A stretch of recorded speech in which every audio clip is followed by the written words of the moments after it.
Welcome back to Pot of Thrones' continuing coverage of San Diego Comic-Con 2018. I think this will be our shortest bit. I'm Jeff. I'm Jennifer. Why did I say that first? I don't even know. But I was just thinking about it as we were going, that this one comes with a little bit of a story. We're going to talk about the Deadpool 2 panel. Sort of.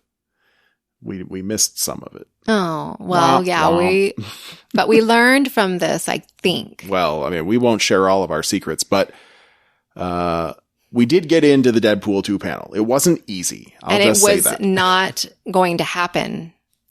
Yes. By waiting in line, by conventional methods. Yeah. Maybe some palms were greased, maybe not. I'm not saying no, that is not. No, everything was legit. It was not. We just can't. But we did manage to get in. If you're trying to get into Hall H stuff at Comic-Con and you need some tips, just contact us and we will tell you everything we've learned about being an attendee and maybe about what we got from being press and what we didn't get from being press.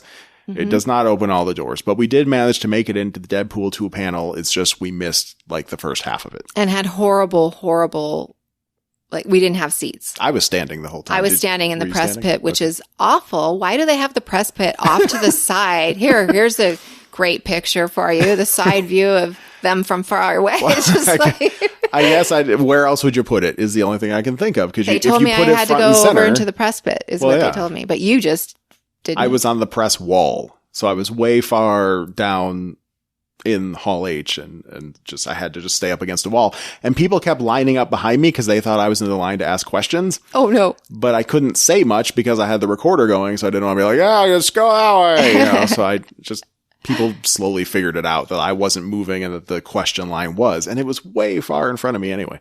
So by the time I got there, I think you were there just a smidge longer than I was, but I don't think I missed much. I came in just in time and got things recording just in time for a question.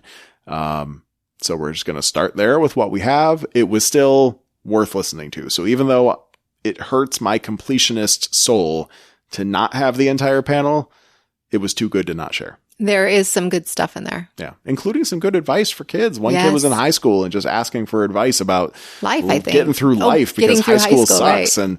And yeah, it was good. We should share that story with our kids. Yeah, I definitely want to do that. Just haven't gotten around to sharing the audio yet. But now we'll have it available on our podcast app. So it'll be easy. Yes. Did you have any video of this one? From the press pit, it would be shitty anyway.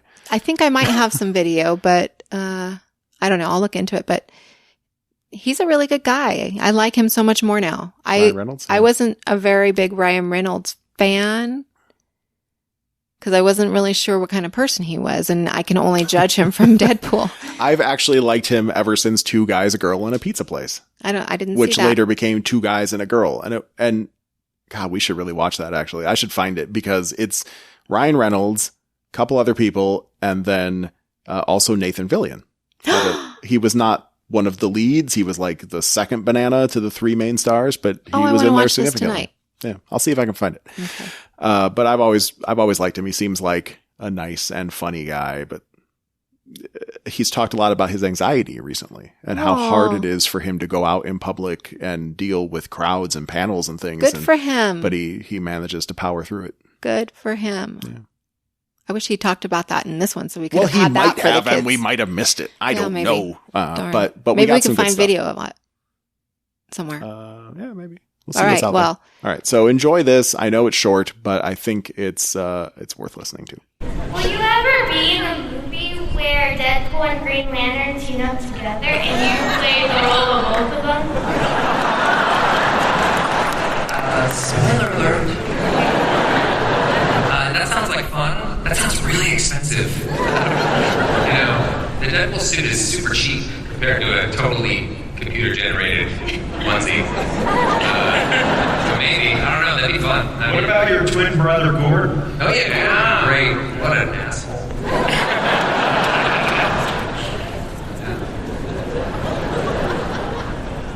This question's for Ryan. Right? What is your favorite part of playing as Deadpool? My favorite part playing Deadpool, I like, that anything's possible with this guy. And I think his secret weapon is his heart. At the end of the day, he's the guy that filters his pain through a prism of humor, and I relate to that. That's something I've done since I was a little kid, and I love that in his world anything's possible. Like he can say or do anything. I love Deadpool, not just I live, eat, and breathe, and sleep it when we're doing it. I love the marketing of it. I love every aspect of it. So for me, it's truly a dream job. And I think people like to see people having a good time and sort of living their purpose in some way, in any way, shape, or form that is. And I feel like I get to do that with Deadpool.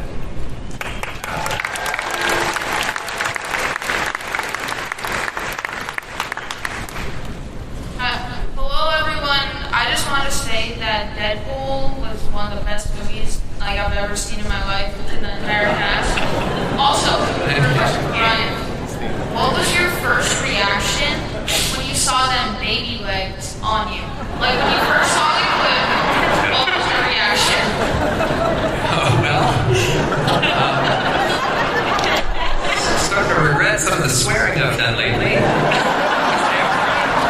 Under 15. To be honest, that was CGI. So I didn't actually lose my lower half. But the baby legs were okay. The first time I saw them and they were finally done, it was actually the week we released the film. There was a week we had to sort of block pictures. So that was one of the last things that we got done. And I have a little girl, and I kept saying that the legs need to look like those. So in a way, it just got weirder.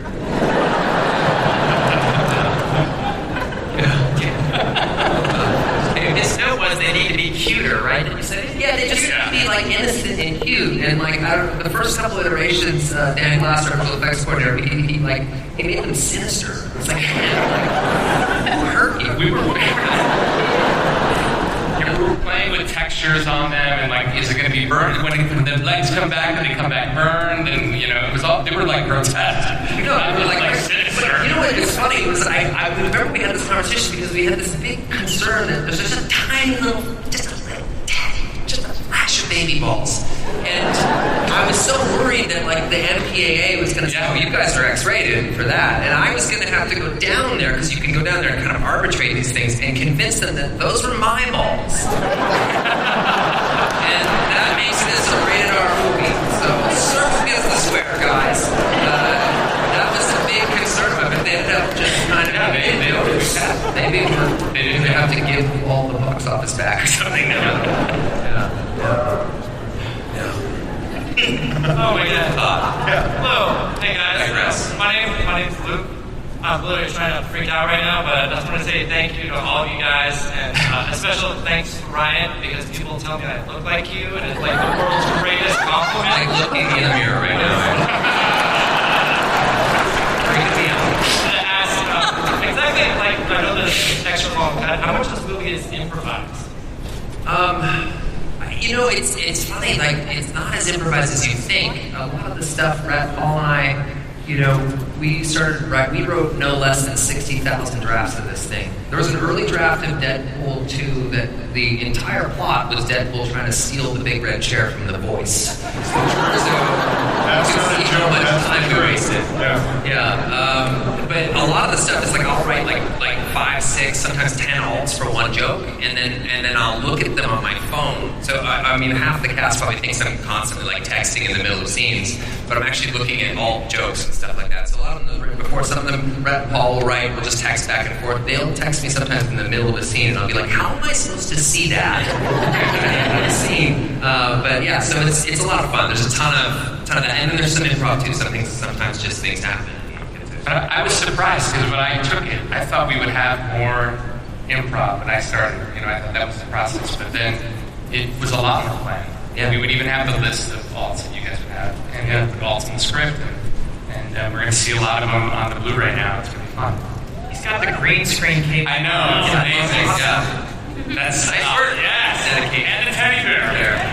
Come on. He's ready. He's in all the movies. Is where he is. Yeah. So, hi, my name's Melissa, and I don't know if anyone saw this, but the Deadpool seat covers in the bathroom highlight the comic book. But sadly, on Monday, I start high school again, and I start my senior year. So, if Deadpool or if any of the cast have any high school advice, I would love to hear it. Don't be afraid to take the stage. Yeah, take the stage. Take that stage. Yeah. Do it. Yeah, high school really is just a non-stop horror show, but it'll end. The rest of your life is not high school. Yeah, it gets better. Or that, it gets worse. Yeah. I was there until like I was 24 or so. Way while you're ahead. Yeah. No, I would say this is a kind of a Buddhist tenet, but no feeling is final. So when you're down in high school, and God knows we've all been there, and it's just know that feeling will pass, and there will be better times ahead. You got a long life to live. So conversely, you may be peaking there. Some people peak.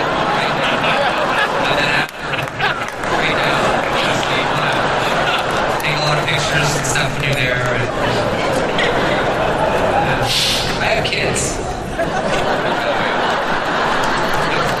Sure do.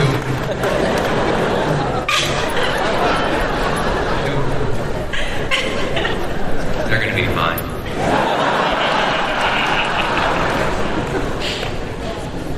The next question is actually for the directors, and I was wondering what they look for while they're casting for movies. It's kind of... You look for talent? No, I have one of my... Jim Mangle's one of my mentors, and he directed Logan. I don't know if you guys know who Jim Mangle is. And he did say this thing to me once about casting, and he's like, cast the man. And what he was trying to say is like, there's something that's innately in the person that you want to come through to the character. And I think it's like, it's probably one of the reasons maybe Deadpool works so well with you, Ryan. It's like there's part of you in him and you, and you know, I think so. I try and find that the quality of the person as well as their ability to perform a character. So, that's all I got.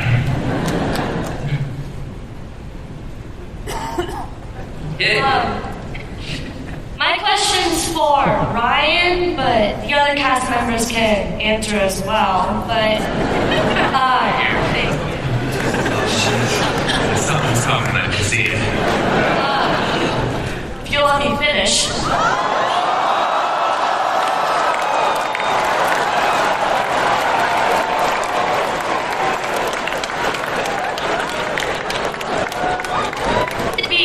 If you could be any superhero besides Lady Deadpool, who would it be? Did you say besides Lady Deadpool?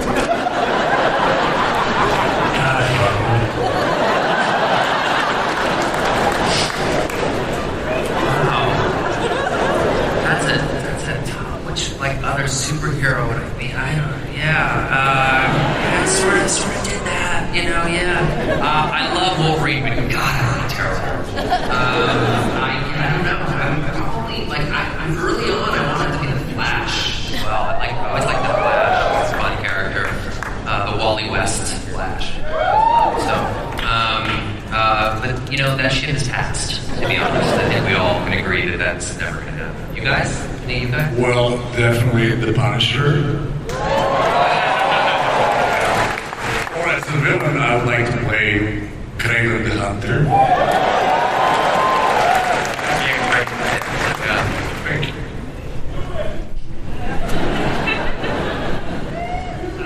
Hermione for me. Just trying to fill the space. We're running really behind.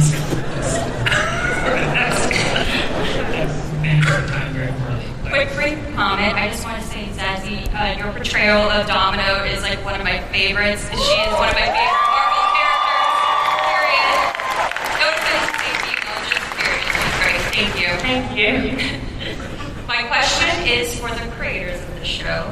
I know it was a long road to get Deadpool, drum up the interest for it, and get it up and running. So I just want to know, was it incepted in your mind for Ryan to play Deadpool from day one? Because the comics mentioned that Deadpool says he's Ryan Reynolds mixed with a Sharpay. And then Ryan, what did you do to train to dig deep into evoking your inner Sharpay to get ready for the role? Well, I mean, it's been a long long road. I mean, Brett and Paul could probably speak to the process of just making the first movie and getting it greenlit. If you want to talk about that. Well, I mean, obviously, we're should happen, right? So, and I think Ryan's feeling was that wasn't the best representation of the character, and let's try again. And so, but you came to us, you hired us. So, Paul and I got hired by Ryan, who was a producer and the star who was going to play Deadpool. And then we embarked on about a 6.5, 7 year painful crawl over broken glass uphill both ways to get this thing made. And again, we really do owe it to you guys and to your reaction to the leaked footage, to the leaked screenplay, to everything we leaked. Actually, we didn't do anything. Security. So it was like a little bit of a feedback loop. I think the studio started to understand what they had on their hands the more they heard the masses chanting, one more time, which is what they did after they watched the trailer a couple of summers ago. That infectious joy from you, buoyed us and carried us to the theaters. Right. I have a question, though. Were you inspired by your name in the comics? Or was that just coincidental? Or I never knew this story. I think it was in comics in 2004. At least that's when I read it, and I was just kind of blown away because I read that and it felt like a weird Destiny thing because I just loved the character, and then suddenly my name was in there, and it was just super weird. But yeah, I didn't think that dream would actually come true. I mean, particularly by year 80, I was sort of losing hope, but here we are. So yeah. I can see a Deadpool and Juggernaut. This is amazing.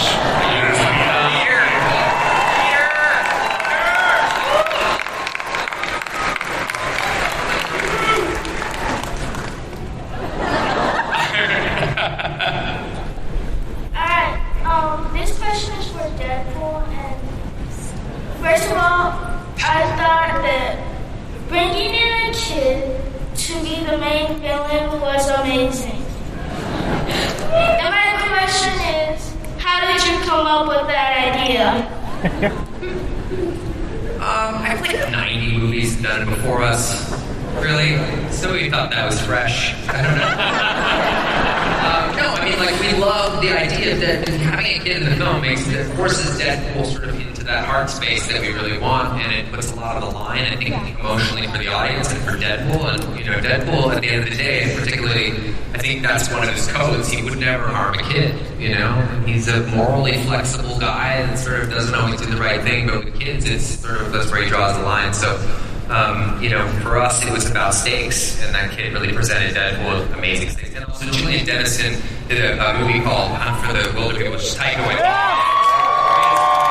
And so few people in the United States have seen this film, so do yourselves a favor if you haven't seen it, check this movie out. It's one of the best movies you'll ever see. Does anyone else, one of the other X-Force members, have a... It's so nice to see the alive ones here. This question is for the panel. Did you guys kill off Juggernaut? Is he coming back? I mean, we just go in the water, and then I'm just like holding his hand, or he walks out. You think he's gonna come back? And you guys gonna bring back Logan, try to get him back? Wow. Well, I can speak to the Juggernaut part of it. I think you got to watch closely on the Blu-ray, and you'll see. If you watch closely to the end frame, you'll get your answer. As for Logan, yeah, I don't know. I saw Logan. There's so much death there. So much death. I don't know. He's bleeding out pretty bad. Yeah, he's bleeding out pretty bad. And also at the beginning of Deadpool 2, we get to live that again on a little tiny music box, which I should probably give to Hugh because it's really inspired by him. But I don't know. I have a vision board at home, and it's just shots of Hugh Jackman in various poses. So all I want is Logan to come back. But yeah, I don't think that's going to happen. So we'll see. Maybe. You never know. You never know. Highway. Hello. This is a question for everyone, but I would like to see Sally say something brave, anything. Why is what is Josh Brolin like? I'll answer this one, I guess. Josh Brolin is just a dude. He's awesome. He's really funny.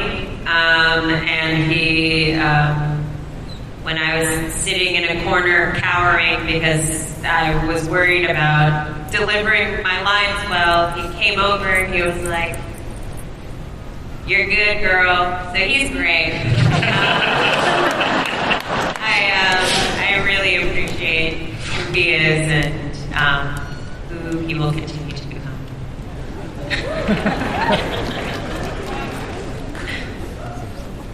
Hi guys. So I want to say, Brianna, I really loved your performance as Negasonic Teenage Warhead. I loved seeing the relationship with you and Yu-Gi-Oh! That was really, really great to see on screen. And as someone who identifies as bisexual, I was wondering if there's going to be more representation that you guys have included, especially in regards to Wade's pansexuality. Do you want to jump in first, or do you want to? I mean, I don't know that I have the answer to that. Well, we talked about Wade, so you should know. If you want, I don't know if you want to speak to anything. I love that you identified with that. You said something that you loved, and I certainly think that this universe, again, like I said earlier, needs to represent and reflect the real world in very real ways. So yeah, I mean, and the great thing about Deadpool is that we're allowed to do things that other superhero movies don't necessarily do, and that is probably one of them. So it's something I would love to see more of, certainly through Wade, certainly through this universe, because we're building it out still, and it's something that we get to. We have a lot of tools in the shed that we get to play with. I don't know. We had that conversation early on about putting that up on the screen, and I wanted to talk to Brianna about it. And I just love how that all sort of transpired. I don't want to talk about that a little bit. Yeah, Ryan sent me an email, and he was like, "We're thinking about giving Negasonic a girlfriend. What do you think?" And I was ecstatic about it. I thought it was amazing. And not that I didn't trust these amazing writers and also Ryan, because, obviously they know what they're doing. But my request was just that, it just be the way it is. It not be made a big deal. It just be, she has a girlfriend now, and now they're kicking ass. And I think they rolled that out beautifully, and yeah, I think it worked out great. One last question. Hi. First of all, I want to say the movie is super duper fucking awesome. Thank you very much for that. Language.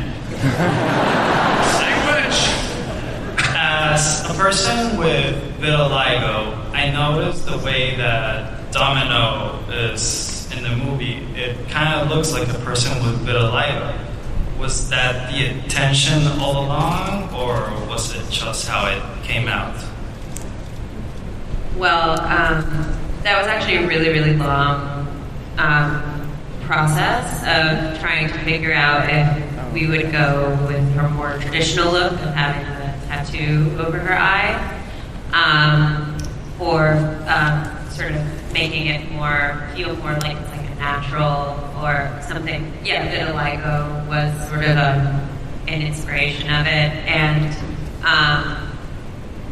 kind of an attempt, I think, to also sort of, normalize that.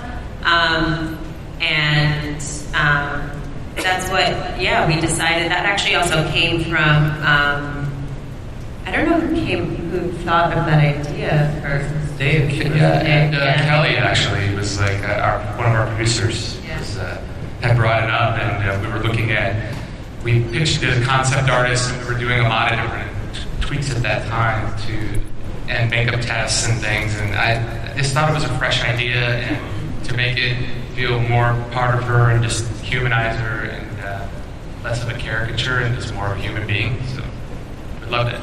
Yeah. All right, that's all the time we have for questions. I want to thank our panel. Check out the Super Duper Epic August 7th.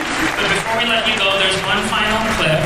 There's from so much about this one. It's Deadpool in Germany in 1889. Roll it, find out.